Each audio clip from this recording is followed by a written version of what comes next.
Um casal de homens brasileiros queixa-se de ter sido espancado na noite de Porto por razões xenófobas e homofóbicas. A PSP diz que identificou 6 pessoas suspeitas desta agressão. Doutor, estamos aqui a falar de crimes que normalmente ouvimos até associados a homofobia, racismo, xenofobia, mas há diferenças entre eles. E que diferenças são essas? Existem, de facto, diferenças, embora essas diferenças sejam, diria eu, num plano quase conceptual, de definição daquilo que são, obviamente, os fenómenos de xenofobia, de racismo, de homofobia e outros, que já vamos abordar, mas aqui o grande desafio, do ponto de vista jurídico, é que o enquadramento penal acaba por fazer uma amálgama, uma miscigenação de todas estas situações num único ilícito criminal, que é o ilícito criminal da discriminação, incentivo ao ódio e à violência, que se encontra previsto no artigo 240 do Código Penal. Ora, este artigo acaba então por fazer a previsão da responsabilização de agentes que, com base, lá está, nestas várias razões, xenofobia, homofobia e outras, possam perpetuar aquilo que são depois agressões ou perseguições, uma série de comportamentos tipificados nestes ambientes de violência. Uma primeira nota para dizer o seguinte, e que vai diretamente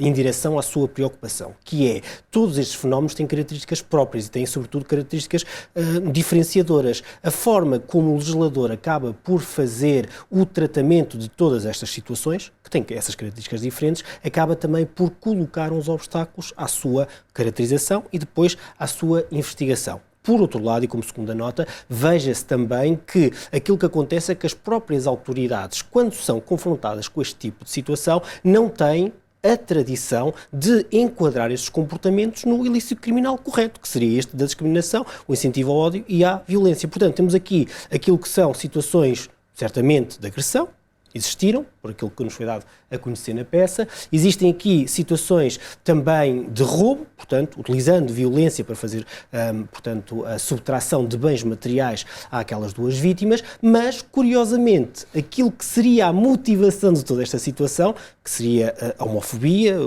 a xenofobia ou outro fenómeno associado, não consta sequer no auto que foi feito pelos agentes da Polícia de Segurança Pública. Isto demonstra, em terceiro lugar, que existe ainda uma falta de tradição, de sensibilidade, muitas vezes por parte das próprias forças de segurança, de enquadrar estes fenómenos onde eles devem ser enquadrados. Isto é, de ter também a coragem de ler para além daquilo que é uma caracterização de uma situação de agressão, que, repito, existiu, de uma situação de roubo, que, repito, existiu, mas que também poderá ter existido aquilo que é certamente uma situação de um crime de discriminação, sendo certo até que esta preocupação é e ocupa um lugar central na Constituição da República Portuguesa. Portanto, este crime tem um lastro constitucional que devia torná-lo também uma preocupação nas autoridades de investigação. Não aconteceu. Aquilo que me parece também importante aqui salientar, por último, é que, pelo facto de existirem aqui 2 crimes em questão, pelo menos a agressão e o roubo, não impede que existam muitos outros que tenham sido praticados. Portanto, o papel da autoridade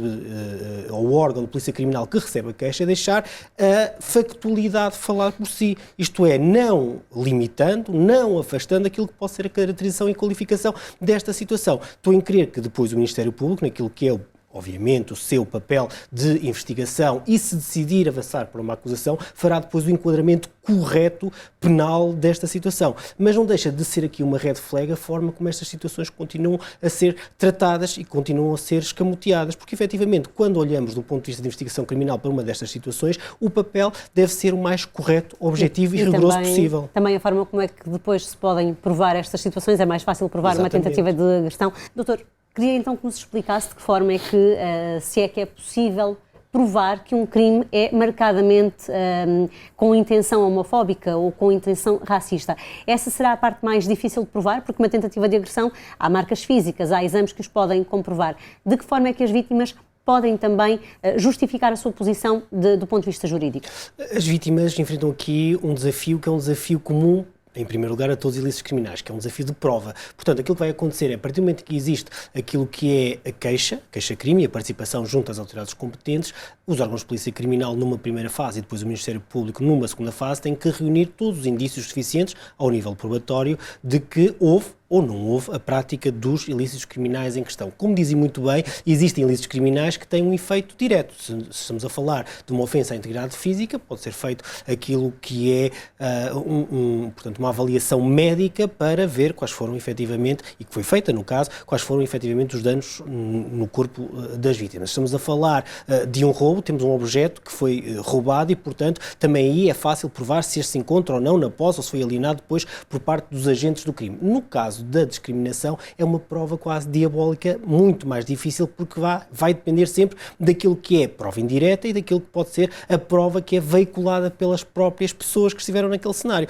Por um lado, temos as vítimas que vão apresentar a sua versão, por outro lado, temos aquilo que é um vazio, obviamente, de colaboração dos possíveis agentes. No entanto, tenho aqui que fazer uma nota que me parece importante. Temos aqui a informação que resulta da peça que os agentes, ou os alegados agentes desse crime, estavam nas imediações quando a Polícia de Segurança Pública, portanto, recebeu a queixa. E foram, aliás, já formalmente identificados. Este casal já foi formalizar a queixa e formalmente identificar estas pessoas no esquadro. Foram formalmente identificados, sendo que, no entanto, há aqui uma dúvida que me parece essencial, é que, por aquilo que resulta do testemunho destas vítimas, essa identificação ocorreu num momento posterior, porque parece não ter havido, porque eles dizem, apontámos para aqueles agentes e ninguém ligou àquilo que nós estávamos a dizer. É muito importante que nestas situações que são de flagrante delito, as autoridades possam desde logo fazer a identificação. Fiquei na dúvida se essa identificação foi feita logo nesse momento. Parece resultar daquilo que é a declaração da Polícia de Segurança Pública que sim, parece resultar, no entanto, da indicação das vítimas que não. Portanto, é importante também até